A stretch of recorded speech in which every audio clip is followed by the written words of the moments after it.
I would like to draw your attention now to air traffic. Measures for CO2 reduction in air transport can be included at 3 points. Main starting points for CO2 reduction in air traffic are traffic avoidance, traffic transfer, and traffic optimization. Let's take a look at traffic optimization first.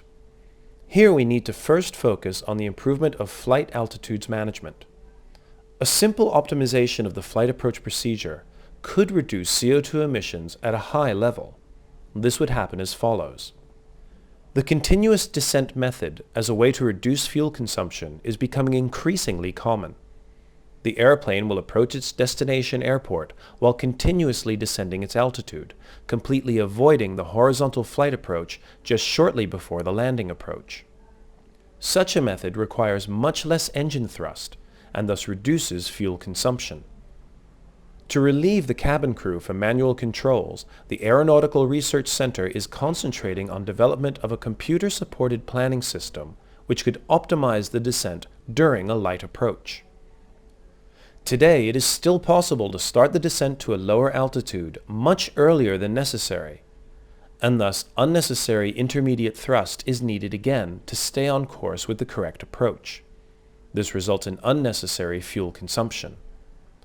With the help of a computer-guided planning system, however, the descent from flight altitude to landing could be accomplished in one single continued descent effort, and CO2 emission could be drastically reduced. The next starting point we will look at is traffic avoidance. Traffic avoidance is possible through the use of intelligent flight traffic management systems. Much fuel consumption can be reduced simply through minimizing or even eliminating long flight routes and the oftentimes necessary holding pattern caused by ground congestion. Lufthansa, for example, announced that in the year 2006 alone, its fleet wasted 142,000 tons of fuel simply because of staying in long holding patterns. Detours and thereby longer flight routes are caused by adhering to flight route aviation regulations set out across Europe. Aviation regulations oftentimes disallow a direct flight between two destinations, which results in unnecessary flight detours. These detours are responsible for an unwarranted CO2 output of 4.2 million tons per year. Flight traffic management systems could be even more effective if the flight traffic could be harmonized, meaning members of industry, government, military, and research could agree to cooperate and create one single flight sky area across Europe.